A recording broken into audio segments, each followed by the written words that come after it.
What's up, y'all? It's Coach Justin. What's up, y'all? It's Coach Justin. We're here again with a very special episode on the Sit Down Podcast. How's it going? Oh, man, it's good. That's good. So go ahead and introduce yourself, and then, like I said, just tell a little bit about, where you grew up, and we'll kind of go. And then as you're talking, I'll ask you questions. My name is Andra Gadson. I'm from Oakland, California. Grew up in Oakland, went to school in West Oakland, went to Lafayette Elementary. Been in Oakland basically all my life. One of them kind of guys, didn't listen to my parents, and I turned to the streets at a very young age. I think I was maybe about 12, always having disputes with my parents, so my mother put me out.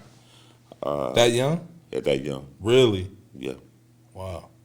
So, that young age, I would sleep under my friend's house or somebody I know would, like they call it now, couch surf. Yeah, You know right, what I'm saying? I did that, for a certain amount of time. And it caused me to get into committing crimes, So I was in and out of juvenile hall all my young years. But I was a great basketball player, you know what I'm saying? I was real good in basketball. I mean, extremely well played the game. But that didn't save me, because I didn't have the funds to buy, school clothes. So, when I was at Lafayette Elementary, I got kicked out probably in the 5th grade. For like behavior stuff? For behavior stuff, for fighting, cutting school, in the 5th grade? Carrying weapons, stuff like that. So they kicked me out of the school district in West Oakland. I wasn't allowed to go to no more schools in West Oakland from that point on. So my mother put me in Bella Vista in East Oakland. I got kicked out of there. I had to sit out a year, and they let me come back to Lafayette for the 6th grade, which I graduated. And I was looking forward to going to Lower Junior High at the time. That was next, but they wouldn't allow me back in, so I had to go out to Havens Court in East Oakland. Wow. And, out there, East Oakland and West Oakland, it's a little different dramatics. Yeah, you know what I'm saying? Sure. So it's certain things, and being that I was already a person that was young and on the streets, it was a lot of things that I did that youngsters at that time didn't do. I was already carrying weapons. When you say weapons, do you mean like a gun? Really? Yeah. Why so young? Were you like scared, or is it just protection? Is that like the norm for you? I was just emulating what I seen. What you saw. You know what I mean? So we had a friend of mine, rest in peace, Reggie Jelks, who he stayed on Seminary also. And we had some older guys that live in his apartments. We always wanted to be like them. So they was doing burglaries and stealing and getting guns. So we thought it was cool. You know what I'm saying? We wasn't back then. You didn't really use it like that. Right, but you had it. And unfortunately, mine having it on me one day at school got into the principal at Havens Court, and I shot at him. Wait, what? Yeah, in the 7th grade. So I was sent to California Youth Authority for 2 years. California, is that CYA? CYA. I've heard of that before. Yeah, I spent 2 years there, got out. I wasn't allowed back in school, so they put me in Dewey, which is called Dewey. Yeah, Dewey. Okay, wait, let's rewind a little bit, because this is crazy. So would you guys get into it over to make you want to shoot at him? Well, do you remember? Yeah, I remember. You know what I'm saying? I was a bad guy, so, you know what I'm saying, they always be on me about being in the hallways. You know what I mean? Then the girls, this was one of them days where all the pretty girls was out. So, back then, young, we was pressing our hair because we used to wear the press curl, right? So I wanted to be cool. I thought it was cool. I didn't know what I was doing. Right, I was young. Of course. You know what I mean? I wasn't really trying to harm. I'm just, having fun, you know? And didn't realize, because when you young and you caught up like that, I don't think that you truly understand. To be honest, there's no way to process that type of stuff. Right. Because like you say, when you growing up in a certain environment, you see this type of stuff, or you hear of this, you hear these stories and stuff like that, it becomes normal for you. So it's not far-fetched. And then when you become an adult, obviously, and you can look back, it's like, man, I was tripping. Yeah. So, okay, so you get kicked out, and then now you're at Dewey, and then how was that? So you didn't go to Mac at all? No. Really? Did you want to? Yeah. They try, and then another occasion after I went to Dewey, I was still getting in trouble. So my mother and them at that time had moved out, so now they was living in Brookfield, which was 98. So they wouldn't let me come, so I come and I would sneak in, you know what I'm saying, and sleep. You know what I'm saying? Oh, my siblings were still going to school in West Oakland. You know what I'm saying? Because my mother worked at Lafayette still all them years. West Oakland was always home because that's the place. Wait. So you got kicked out of the school your mom worked at? Yeah. Really?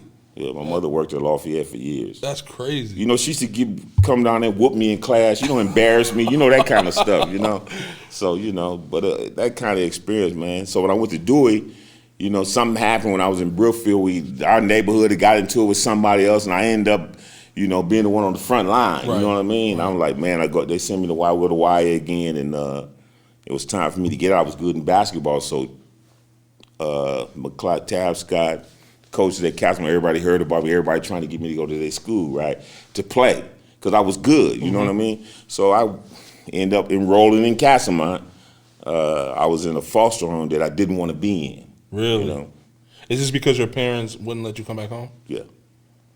Were you still in contact with them and stuff? Like yeah. But they just wouldn't let you live with them. No, they said I was too bad. I was a bad influence on my other siblings. And how are they older or younger than you? Well, 2 older and 3 younger. And how were they at the time? Were they like?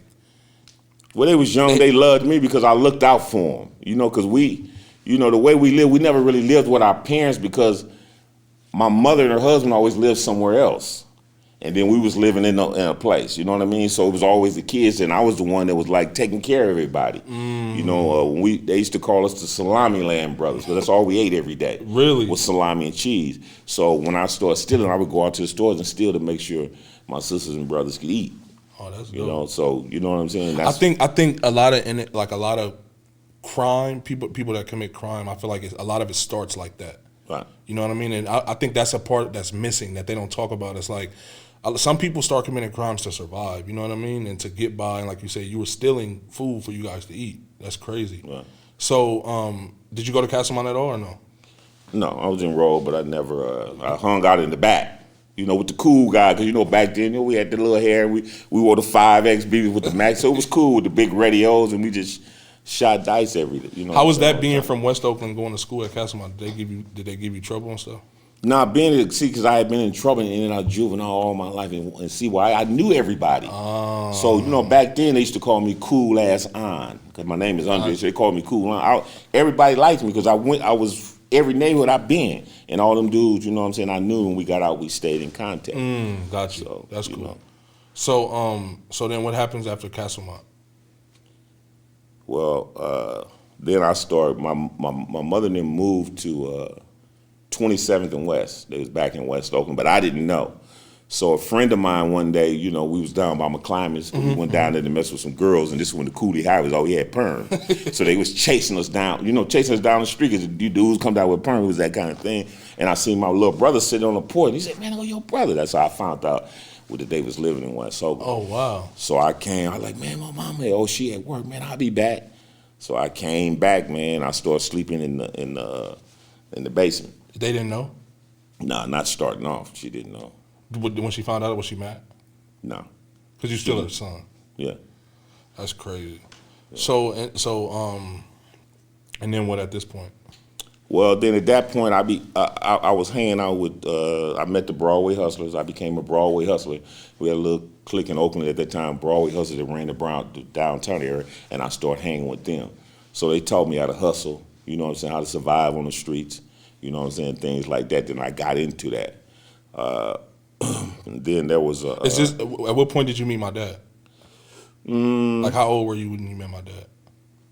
About 20, 21, something like that. So this is around this time, or this is right before that time? So you hadn't met my dad yet? No. Okay, you ended up meeting him. Okay, so Broadway Hustlers. What was that like? It was like a little downtown. We had a little. It was a Broadway Hustlers. Back then you had little clues of Broadway Hustlers, AC Mob. Clique of friends. We just hung out. You know what I'm saying? We hung out, went to clubs, kicked it. We thought we was players. So did you guys create that, or it was already something? Well, it was created by somebody from West Oakland. You know what I mean? And then you had people from everywhere from Oakland was in it. Oh, really? Richmond had the Together Brothers, and the Berkeley had the Berkeley Boys. Then we would dance. We would go to Disco City and dance against each other. For real? Yeah. I'm a dancer. Really? Yeah. Are you being serious? That's how I got that nickname, Teddy P. That's what my dad calls you? Yeah. So what does that mean? Well, I was at there was a club we used to go to and dance. It called Disco City, and they was having a Teddy Pendergrass lookalike contest. And I got in it and I won. And this particular girl that was with me said, "Is it okay if I start calling you TP?" And then it just rolled with me. For real? Yeah. That's hilarious. Yeah. Okay, so now you hanging out with the Broadway Hustlers, and what is that like? Just are y'all like? Is it? Are y'all like having issues with other like the Berkeley boys and them? Sometimes that would transpire, but most of the time, we was about getting money. You know what I'm saying, and having fun. You know what I mean? And that's all that was really about. We had people that done other things. You know what I mean? Of course. So we had a conflict with somebody. You know what I'm saying? I had got into it with somebody, ended up going, got arrested with a gun again, and ended up going back to jail.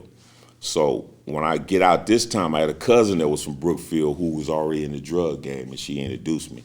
And she said, Dre, it ain't about hustling no more and pimping and sending women and doing all that tail topping. And she introduced me to the drug game. Tail topping, what is that? That's, going in there and hitting the cash registers. Tail topping. I never heard that. Okay, so now she got you doing, what is it exactly? Well, we started selling heroin. And I didn't really like the scene in East Oakland because it was a little more violent than West Oakland. Really? That's crazy you said that. West Oakland is more of a community, like a big family in the East. Because I'm from East Oakland, but obviously my dad and family and stuff is West Oakland. Right. And I feel like the West is more close knit. Everybody kind of knows each other because it's so small. Right. Is that kind of what it was like? Yeah, of course. And then so you're doing this is in Brookfield. Yeah. Okay, so then you go back to the West? So yeah, I decided. So I go back down to West Oakland, and Ben, who one of my partners who was a Broadway hustler, was him and your father were real tight, and then me and him and Cool would run together already. You know what I'm saying? I knew who he was, but they was in the basketball and sports, so I wasn't really around that scene. And then they introduced me to him, and then we all sat down and we talked one day. You know what I'm saying? And he said, "Man, let's do this." You know what I'm saying? And then so we all came in and started selling together. Got you. That makes sense. And then how was life at that point? You probably making crazy money and. Well, I mean, we was popular at that time. You know what I'm saying? So at that time we were, we called ourselves the D boys. We wore the little hats with the D on them. You know what I'm saying? Because that's what Cool. He always wanted to wear the hat, so we started wearing like it was cool. Then sometimes we wear the Philly hats or the Detroit. We was wearing all the fancy sweats. And of course the money came, and then they started getting into our heads. You know what I mean? What do you mean by that? And when you start getting money, you know what I'm saying? It starts separating you because now you're thinking you're bigger than everybody else. You understand what I'm saying? We had built this friendship and this bond, you know what I'm saying? And then we always said, man, never sell dope in East Oakland, man, we're going to be millionaires. You know what I'm saying? Then I broke the bond because I got big-headed and decided that I'm going to branch off. So why didn't you guys want to go to East Oakland? Well, it was mob-related. You know what I'm saying? And you had to respect territories of everybody else. So you don't want to take that chance with that particular kind of competition. Because once you get into it, and now you in. You know what I'm saying? So that's a different level. So it was more of like a respecting to stay out of other people's area. Right. So when you become big-headed, what do you mean? Like you kind of broke the code. What does that mean? You start going to East Oakland and doing whatever? Well, what I did was I went over to... And what is called Ghost Town now was not Ghost Town at that time. It wasn't called that. Oh, really? What was it called? It was just an area. Oh, okay. So it didn't have a name. So they had a group over there called Family of Funk. So they just called it Funk. You know what I'm saying? It was just because it was into the funk. But you had a couple of dudes that lived over there. One guy in the band called himself Ghost, and he wore the Ghost. You know what I'm saying? So a lot of people don't really know the history. Then some other people were involved that was out there with the funk time thing that was in that area, but then they left and went somewhere else. You know what I mean? And then years went by that transpired. But I started selling drugs in that area, and then the more the money started coming in, then I was like, man, I want to taste East Oakland now. You know what I mean? Because you probably figured it's more money. And then I had grew up with some dudes in Brookfield, and I told them, I said, man, I'm gonna come bless y'all. You know what I'm saying? So what I did, I went out there and I talked to the people in the neighborhood, man, is it good? And I got permission. You know what I mean? And so you getting permission, that made it okay? Yeah. Oh, that's what's up. It's not like that no more, probably, I don't think. Ain't no shot callers and stuff to probably talk to. No. That's crazy. So then what happens at that point? Well, a couple of friends of mine who I had selling for me out there had some conflict with some guys out there, right? And I had an AR-15 I used to carry in my Chevy because I thought I was the next, you know what I'm saying, the next man. So you would carry that kind of stuff. So now I'm gone. You can't tell me I ain't no gangster now and I ain't this. So I took it to them. Said, man, if you get in trouble, I'll bail you out, man. We get money, man. Nobody, you know what I'm saying? It's like that. So his mother found out he had the weapon. He called me this particular day, and I go out there. You know what I'm saying? I go out there and I get the weapon, and we go to the store. I was smoking Newport cigarettes, and we go to the store to get these Newport cigarettes, and the guys is over there across the street. And like, man, there they go right there. The guys that they have on a problem with. But I knew him. You know what I'm saying? Because I knew him from the game and from the streets and growing up, right? So I was like, man, I ain't tripping. You know what I mean? So my aunt lived around the corner, so I go around my aunt's house. And I'm like, she ain't home, but I'm mad. So that frustration is building. Man, I can't let them get away with it. They disrespect me. I'm TP. You know what I'm saying? And everybody on the street's going to think I'm soft. I got to handle this. You know what I'm saying? So we drove around there, and I just let them have it. Wow. You know? And then, what's next from there? Well, I was arrested. Took him to Santa Rita. I fought the case for 3 years or so. I was convicted. How soon after this happened did they arrest you? Well, I was arrested, I think, a matter of hours. Really? Right. People saw you do it? Well, there was a conversation with a friend of mine, right? And my youngest daughter's mother, right? And she ended up calling the cops on us, telling us what we were discussing. And that's how we were arrested. Wow. Wow. That's crazy. So, you fight the case for 3 years and then? I was convicted, sent to prison. I was sentenced to 24 years to life in October 21st, 1985. My conviction was overturned in 88. Came back, had another trial, right? Wait, it was overturned? Yeah, it was overturned. Really? So now you're out? No, they didn't let me out. I'm still in Santa Rita. They just overturned the conviction and give me a new trial because they said the judge coached the jury to convict me of second-degree murder. Wow. So I came back. So what are you going through mentally at this point? You like, I got a second chance, obviously. Well, that's what I'm thinking. Right. Because normally under those circumstances, you come back as a second chance, they're going to give you a deal. Yeah. You know what I'm saying? But dude was like, no deals for you. They didn't offer you a deal? Did he say why? He wanted me.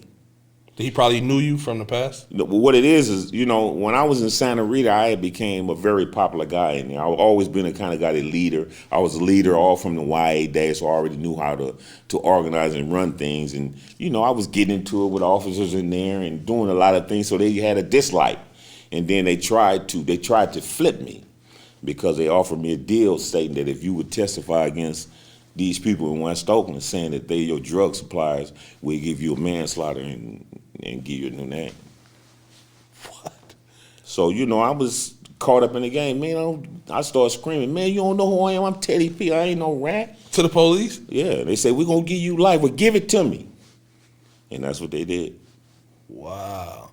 And then, so, that is crazy. So, once it gets overturned, then what happens at the second trial? Okay, I come back and get found guilty again. Re-sentence me. They re-sentenced me. And during this process, I developed you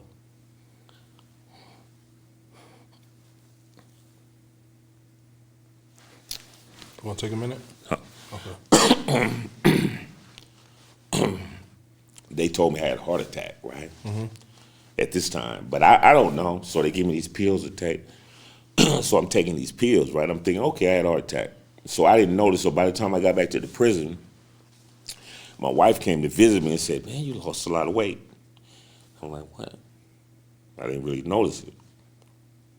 So when they led me back to the main line, I started falling all the time. So the particular prison that we was in was a gang pen. So most of the people there, most of the brothers was Crips and Bloods and all that. It wasn't that many people from the back. But, we black, so we befriended, and a lot of them was my partners. So they push up on me one day and say, you can't come to the yard no more. I'm like, what's up? You can't defend yourself, bro. Look. Because I couldn't see it. So I went to the doctor. They ran all these tests, say ain't nothing wrong. I snuck out to the yard again about 2 weeks later, and I fell out. When you mean fell out, like you're fainting? Yeah. Like you're passing out? So before you go on, who told you not to come back to the yard? Your friends or the police officers? No, the brothers on the yard. because they was concerned. Because in prison things happen all the time. So if you seem weak, Right. somebody So might if it try was to a get ride, you can't protect yourself. Then people got to come try to protect you. Things like that. So you look out for each other. Mm-hmm. So they took me to. I went out to the hospital. I was supposed to be getting a visit that day, and when I got to the hospital, I was gone. I think it was about 3-4 minutes, something like that. Really? What caused it? I mean, if you don't mind talking about it, of course. No, I'm talking about it. They brought me back, right? Uh-huh. And all I could hear was my wife saying, "Don't die on me," because my wife was there, right? And I could see this light. You hear these stories about people saying, "Man, you see this light." I seen it, right? Uh-huh. So it brought me back, so I came back. And a few hours later, when I came conscious, they told me what happened, but I tell everybody my experience. Like, "No, you all right, you all right." So they kept me on the machines for a couple of weeks. And you can see how my eyes are swollen up. My eyes haven't always been this way. It came from that condition. So when I got back, they brought this old retired doctor. I was in Soledad State Prison at the time to see me. And he looked at me and he said, "Come in." And he put his hand on my throat and poured water down my throat, and I couldn't swallow. He said, "You got thyroid cancer." So that's what it was. I had cancer in my throat. So here I am, right? This big, strong guy, you know what I'm saying, who, a leader of men, you know what I'm saying, in and out of prison, people well respect me. And here I am dying and don't know, right? So they sent me to this place to get the radioactive treatment, which is called CMC East, which is a medical facility when you're in prison. So I go get the treatment, right? Mm-hmm. Get the treatment. They send me back to the prison. I get sick again. So I go back again, and they telling me that if you don't get the treatment again, it's going to kill you. And I'm like, man, I can't take it because the medicine you give me keeping me sick. You know what I'm saying? I was walking around on 2 canes. In jail? In jail. Wow, that is crazy.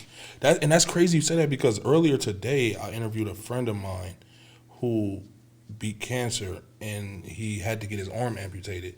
And he talks about how he didn't go with the traditional medicine. He was doing a lot of stuff from home because it just felt right to him. And that's crazy that you say that. You felt like the stuff they were giving you were making you feel more sick. So what I did was I refused to take the medicine and get any more treatment. And I started reading, because when you're in prison, you pro-black, so you read all this stuff about Africa and all this stuff. So I started reading on, how to meditate, do yoga, you know what I mean, and fast and all that kind of stuff. And I stopped eating meat. I became a vegetarian, This is right? crazy. So this first hit me like 89, so I'm fighting from 89 to 85. I'm going back and forth. 89 to 95. From 89 to 95, Gotcha, I was going back and forth.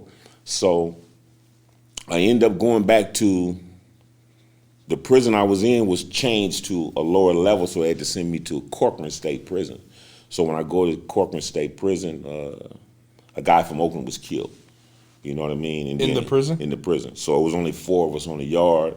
Me and another guy from East Oakland, we the only one that had life, and the other 2 dudes was youngsters. You know what I'm saying? So when they from the town, we got to represent. So we strapped up, got our knives, went out there, and stabbing the people who were involved, right? So I ended up going to the SHU. They put me in the hole for 2.5 years, and in there I'm sick. So I'm still fighting it, but now I'm on this thing. So now in during this time, they had this gladiator stuff going on in the hole where, blacks and Mexicans from South LA couldn't be in there at the same time. So every time you go to the yard, you got to get in. It had to be a fight. You know what I mean? So my points piled.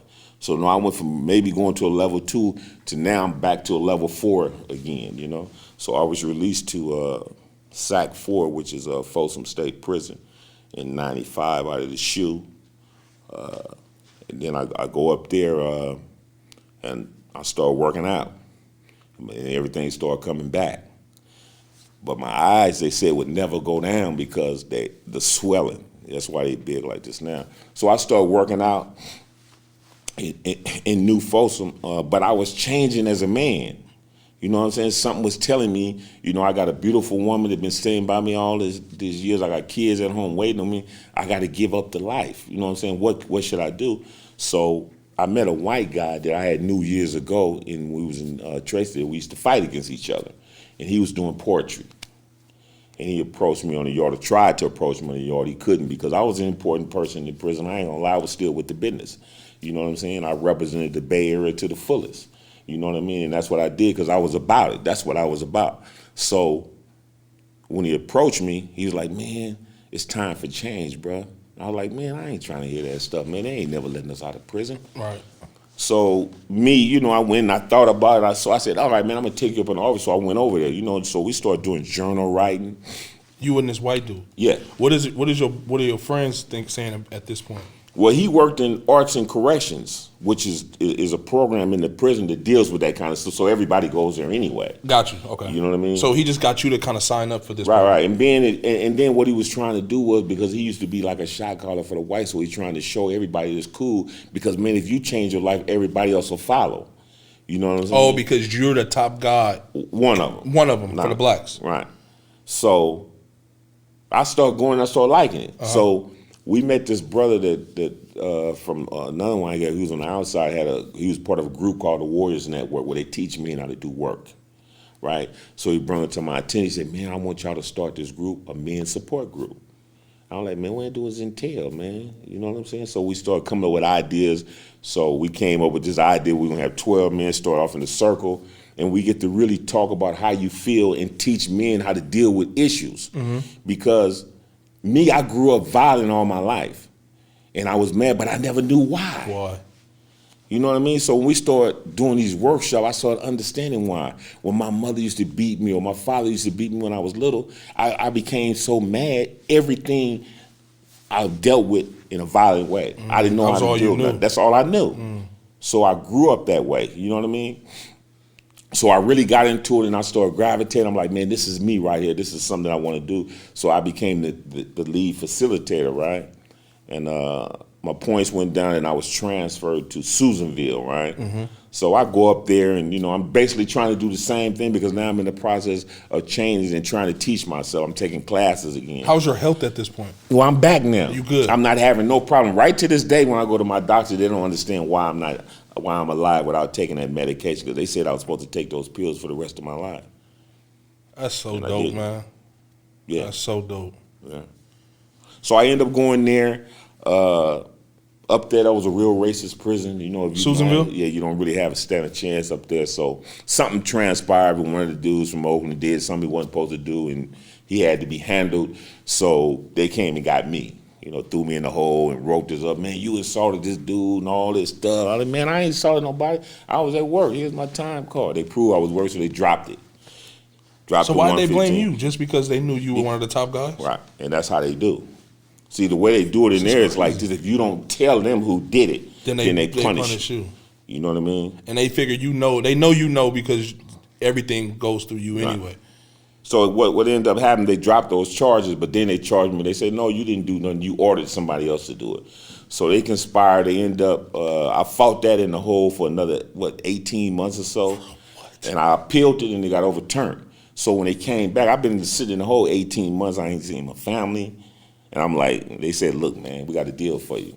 I'm like, what's the deal? You don't call no witness, because now I figured out what happened. I said, man, I can call your own lieutenant and sergeant and verify where I was, because they work in a locked area where I'm at. Probably on camera. So they tell me, no, you can't call no witnesses. This is going to be the deal. You don't call no witnesses. We'll find you guilty tonight and send you to Solano in the morning. You know, Solano is like 30, 40 minutes from Oakland. So I'm like, oh, man. So I just want to get out of the hole. I'm doing life. I'm thinking I'm never going to get out of prison, so at least let me be comfortable, yeah.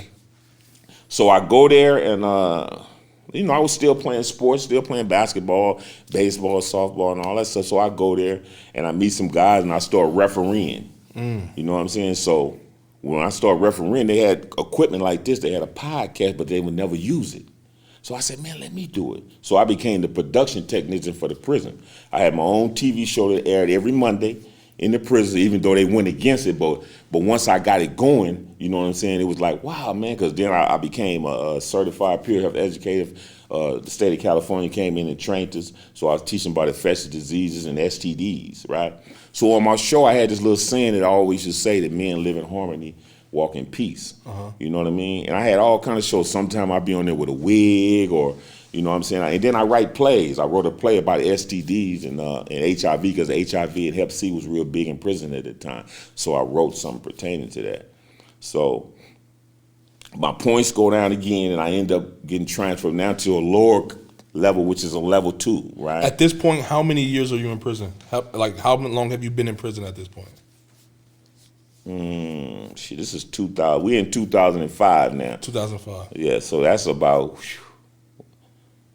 When'd you go down? I went down to 83. 83, so that's 22 years. Yeah, at that time. But I'm still kind of caught, in between. You know what I mean? So what you mean? So I'm in between giving up the life that I've been living in prison, you know what I'm saying, or becoming this good guy. You know what I mean? So when I go to the level 2 side, it's a little more lax. It's dorm living. You get more stuff. You know what I'm saying? So I became so good at speaking.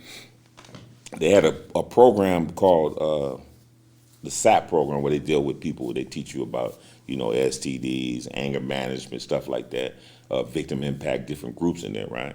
So the prison was on lockdown, and they needed somebody to speak. So they came and got me, right? I got a big old article. They did a big newspaper article on me, and I did an excellent job. So the warden made me a promise. He said, man, we're finna open this new program. We're gonna make you a counselor. You wanna be a drug? I said, man, that's all I wanna be. So I had gang ties, you know what I'm saying? Because I was a member of the 415. So what they did was, they was like, man, we can't deal with you. I'm like, man, who better than somebody that's trying to change their life, regardless of what that is? Wait, who said that, Joe? Gang members? The social warden. Oh, so so now he offered you this opportunity, but he's saying, but now he's saying no. So because of your gang ties. Wow. So, but he didn't tell me that. So what he did when he came for the interviews, they came and interviewed all the people. He never called me.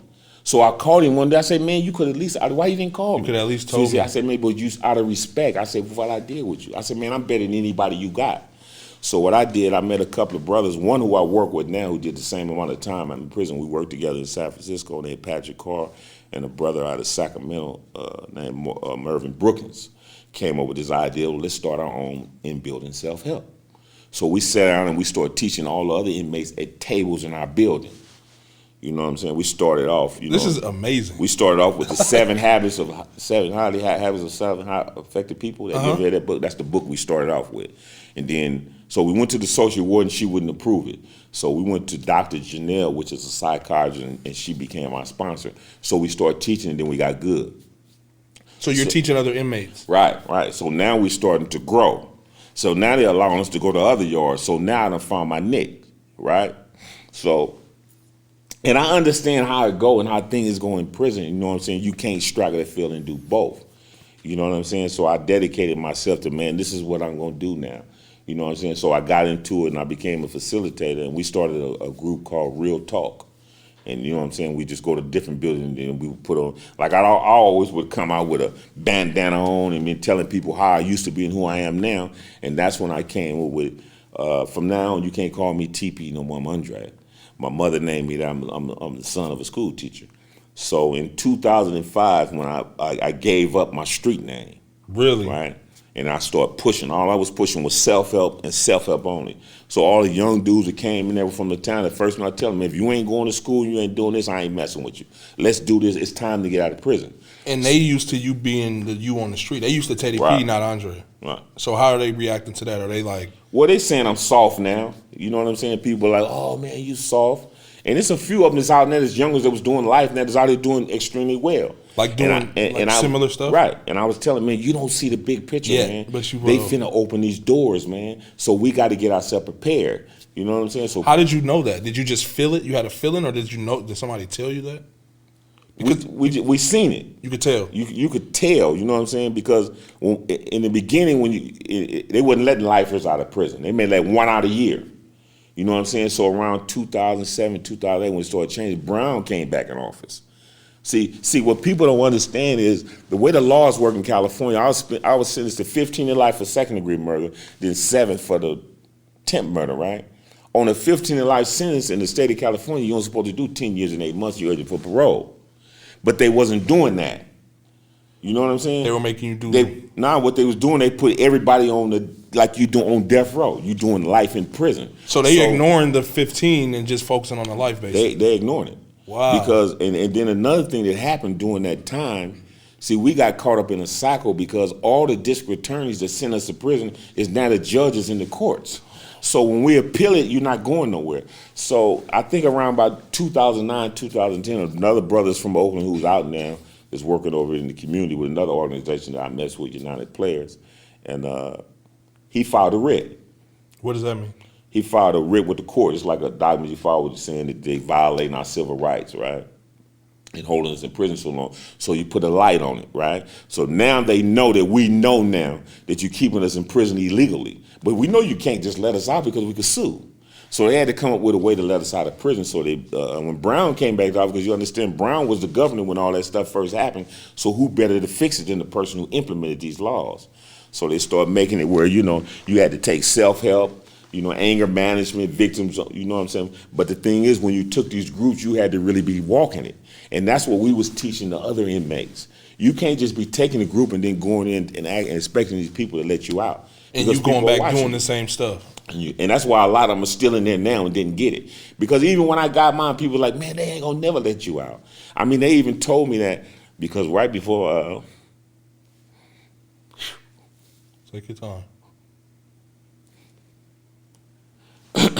My mom passed in 2012, so my last conversation, she was telling me, you ain't gonna never get out of prison because you ain't changed. You ain't changed. But I was telling Mama, I have changed. And at this point, did you really have changed? Yeah. But you know, she wasn't coming to see me. She was sick and all that, so I only just talked to her on the phone. So during this time, I'm doing poetry, and so they brought Shakespeare to prison, right?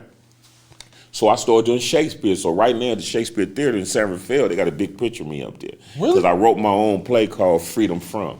What's it about? It's about my life. It talks about me, and I had an imaginary friend named George I had to talk to. And is that real? Yeah. Really? Yeah. Is that how you got through the time in the SHU? Yeah. That obviously you hear about this type of stuff.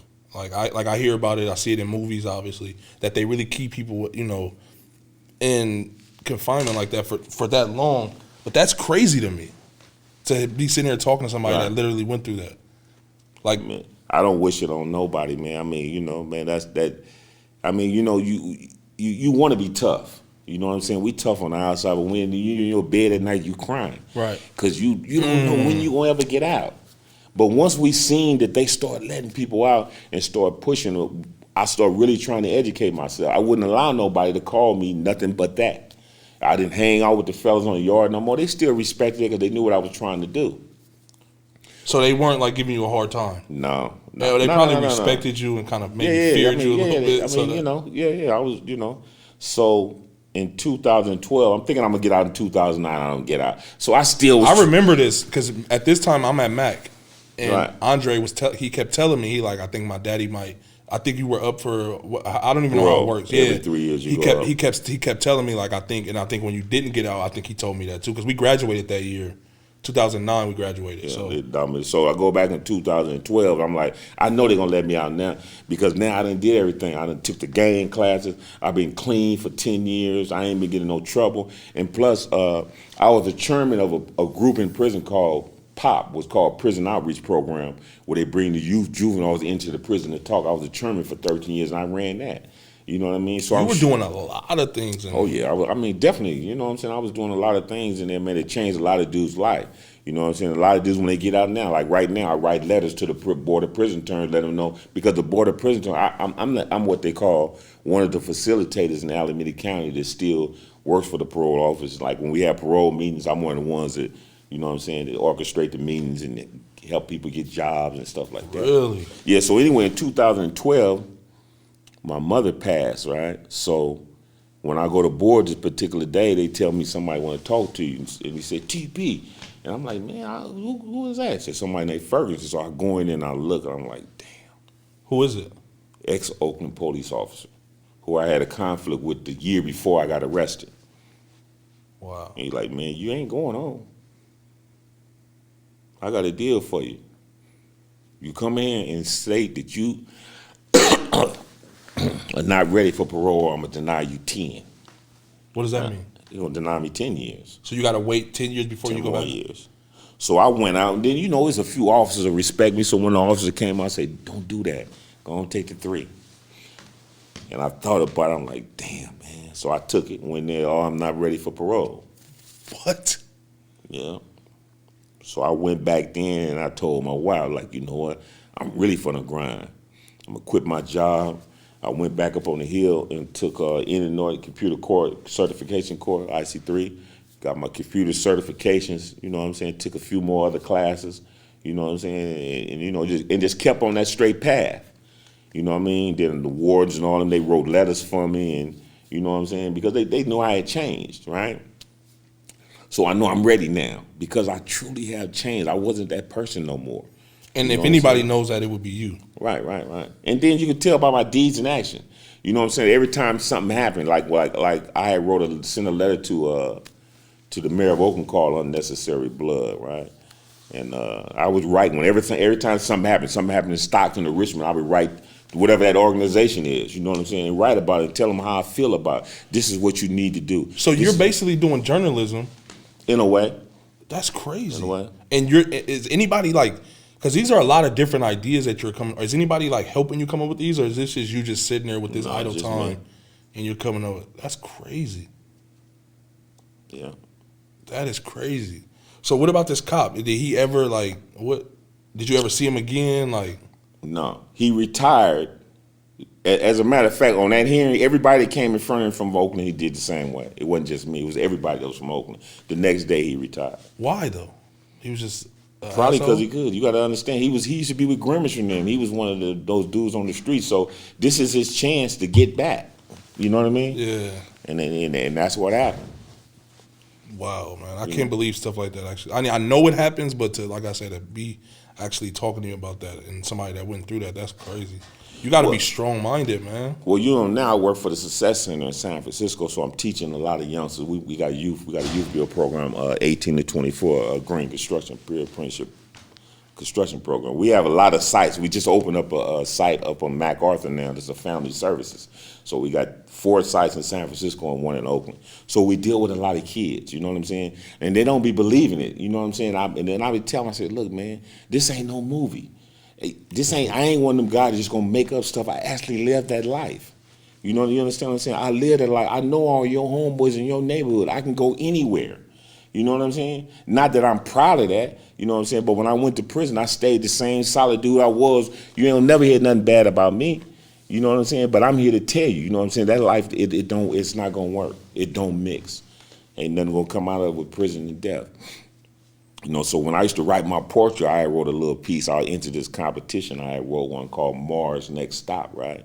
And people were like, well, why did you write? I said, man, because Mars Next Stop? Yeah. Like the planet? Yeah. What is it? But the Mars I'm talking about is really in your brain. Okay. You know what I'm saying? Because as young black men, as you can see our frustration now, we go through so many things in life, and nobody taught us when we was little how to deal with our emotions and our feelings. 100%. Oh, you soft if you cry. Exactly. If you do it, so you don't deal with it, and it becomes anger. So it builds up over the years, and then the only person you take it out on is somebody that looks like you. Mm-hmm. You know? That's crazy. So did you get the job that you have now, like did you come out with that job in a way, or did you kind of like come out and then find this job? Because you're basically doing the same thing you were doing in prison, right? Yeah, but obviously you're making money. Yeah. But what happened was I went to school. Well, what happened? It's a brother that worked there named Doreen McClure. He was the outreach coordinator, and I was in a half house in San Francisco, and he came and spoke about the program. Man, if you come here, you can get a job in construction. So I went to school there. I was the top student in the class. Graduated, got me a job in construction 2 weeks after graduation. Wow. I was working. So wait, when did you get out? I got out November 5th, 2015. So okay, let's wait to get to what you're doing now. So 2012, he tells you that you go in and say, I'm not ready for parole. Then 3 years go by, you kicking in overdrive, you start, going harder. 2015 parole, you come back up for parole. I come back up for parole, and I can feel it this time. You know what I mean? So it was a quiet day in the prison because, when you respected in prison, everybody looking to see what's gonna happen with you. You know what I'm saying? So it's like, man, if he get it, I can get it. You know what I'm saying? That makes sense.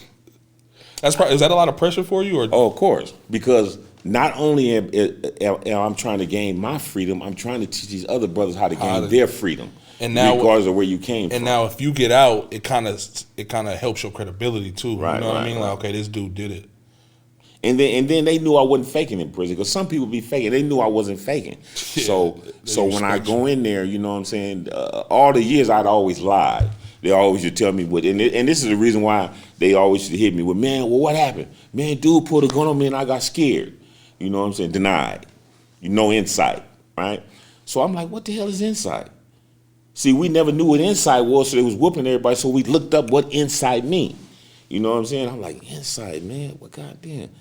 I got to tell them I really did it. You know what I'm saying? So this time when I go back in 2015, I'm ready. So what does it mean with insight? Does that mean like you see the light, for lack of a better term, like you're the insight and the terms that they using it is understanding why you really committed that crime that day. You know what I'm saying? The inside you and inside your insight and why it really happened. Yeah. You know what I'm saying? I was like, man, it was a drug war, but that ain't why it happened. So when we start looking up the words inside of these tables and then we call it together, man, this is what it is, man. So I figured it out. It was, you know, like I stated earlier, the things that I was experiencing with my parents as an adolescent, young, coming up, that made me angry. So the only way I deal with issues was angry. And that's the reason why I killed the dude, because all that stuff that was built up in me when the time came for me, because normal men could have talked that out because it wasn't really a problem. But that anger was built up, and the only way I can deal with it was through anger. You know what I'm saying? Once I understood and was able to explain and articulate that to the board, you know what I'm saying, I understood who Andre was. I understand when Andre became TP and what possessed and why he became the way and made the decisions. Well, what did you do to fix that? Well, you know, I took anger management, I took denial management, because the denial management is probably one of the biggest things that you can take, because I was in denial. You know what I'm saying? I never heard of that. That's deep. And I was telling them, like, well, they was asking me questions. Well, why would you carry an AR-15 for protection? You can't tell them kind of people that, because a normal human being or citizen don't carry an AR-15 for protection. So I told them, man, I bought the gun because I was going to kill somebody, and that's what it was really for. When you buy stuff like that, you got to understand you buying it because you're going to kill somebody, because that's all it's for. And once I understood that, I was able to articulate that. And, man, when they said you suitable, I didn't even hear them. I just started crying.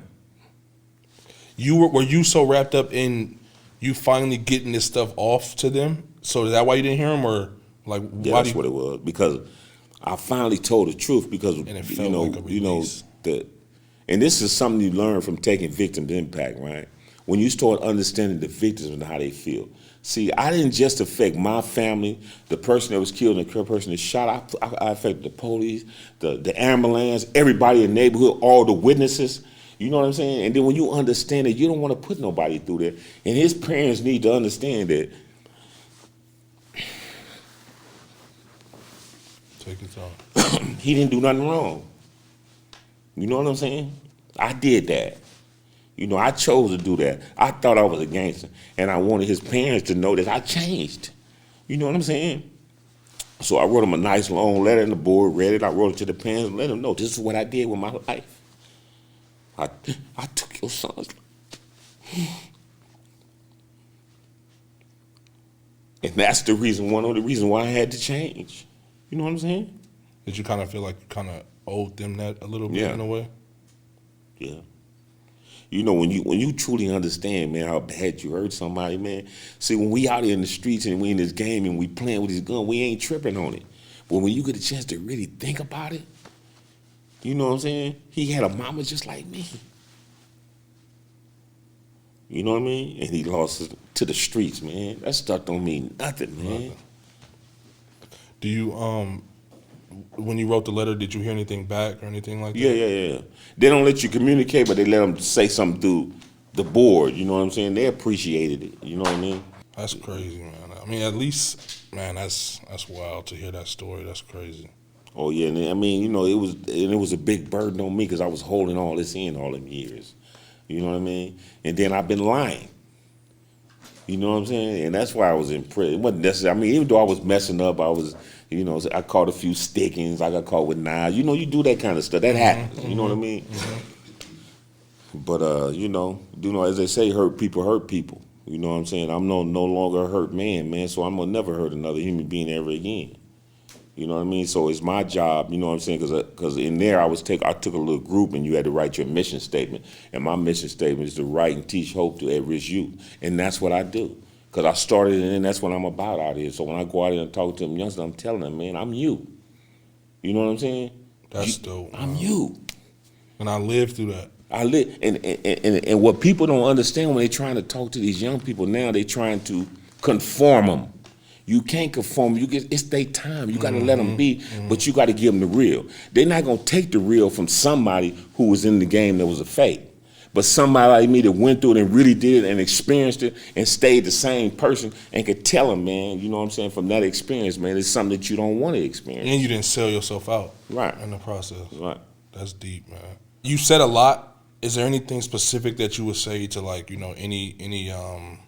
anybody younger that's like going through it? I mean, it could be somebody older too. Like just anything as far as.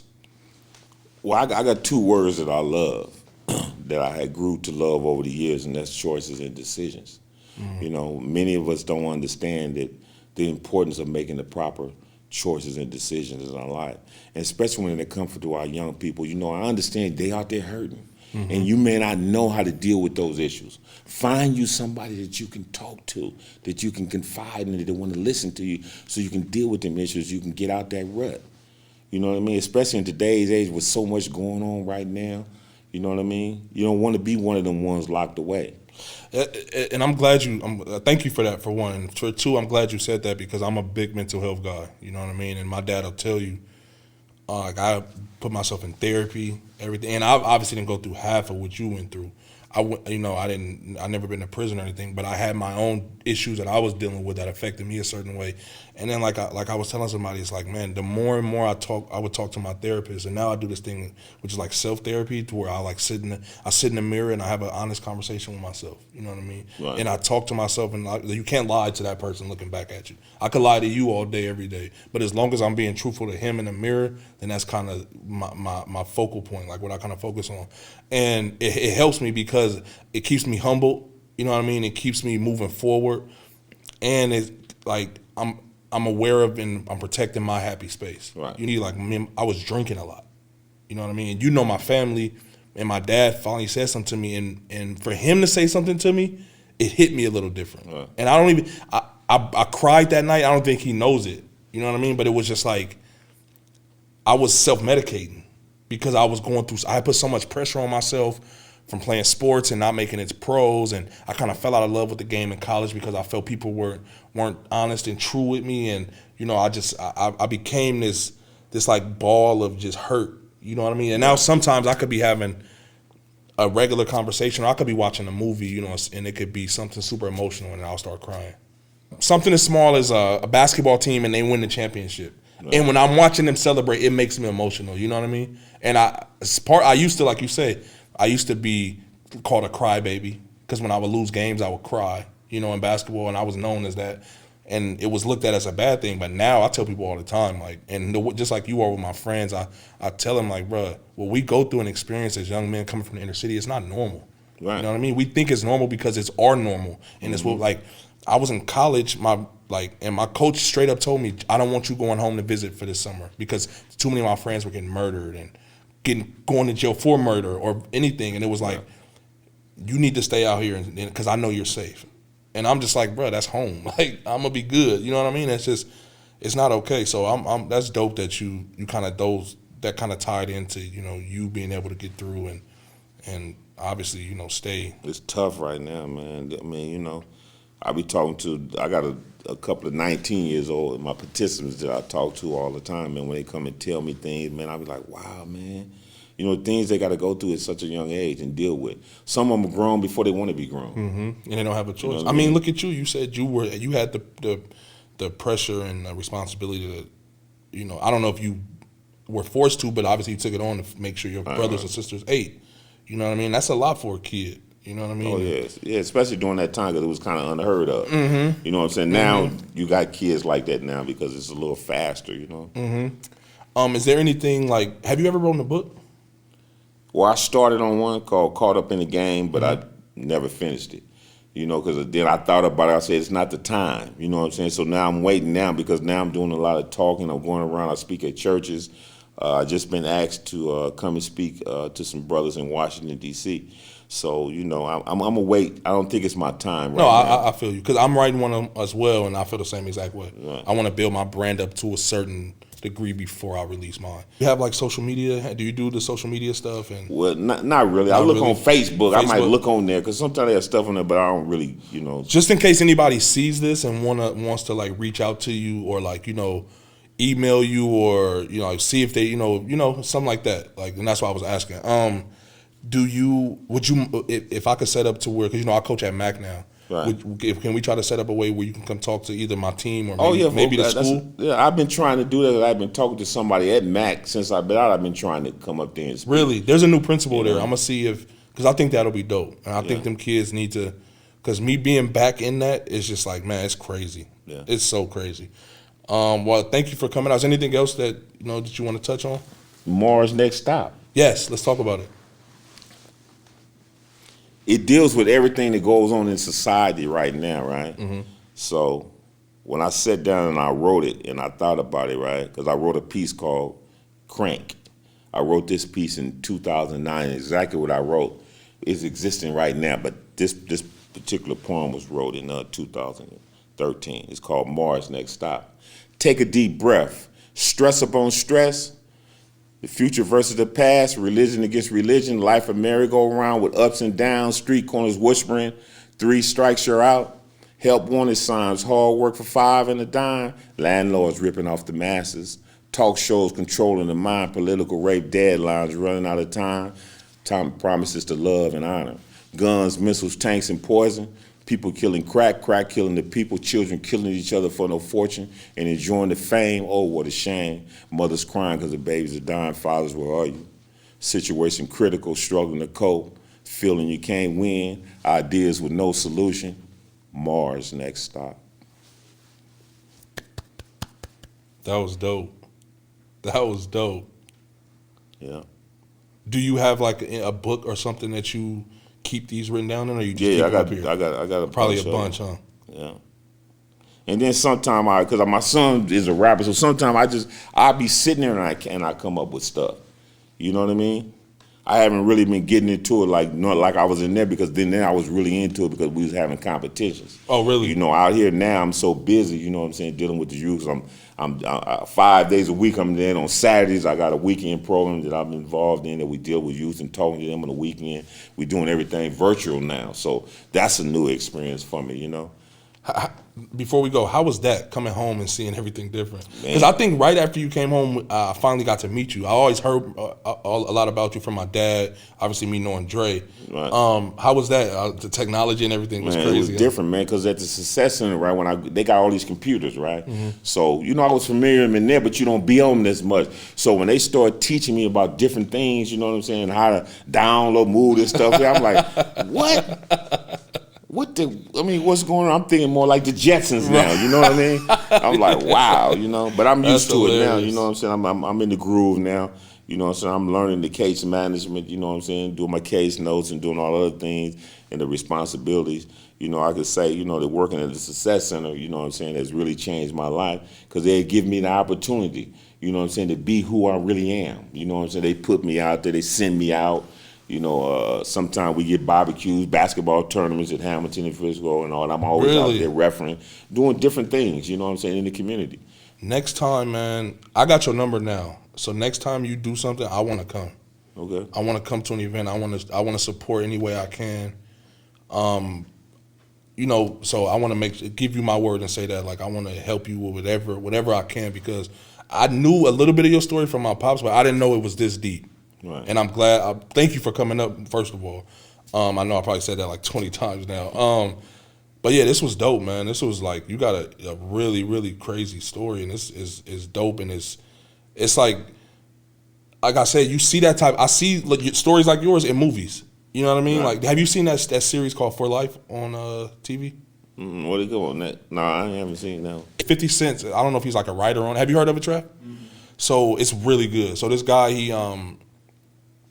he's a regular dude. He owns a club, right? And his best friend he has two friends that are working in the club with him, and they're selling drugs out of the club, and he doesn't know. But the club is like, they work for him. He's like the owner of the club.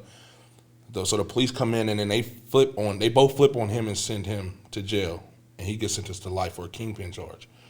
And he becomes a licensed lawyer in jail. He gets his. Have you heard about it?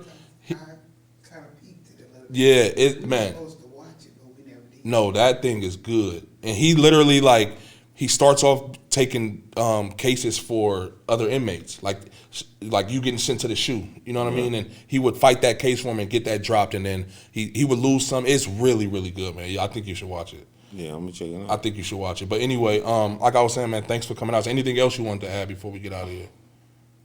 No. Nothing else? Well, you know, I don't never talk about my wife because she always like, "Why you don't put me on the show?" You know what I'm saying? You know, that's my girl.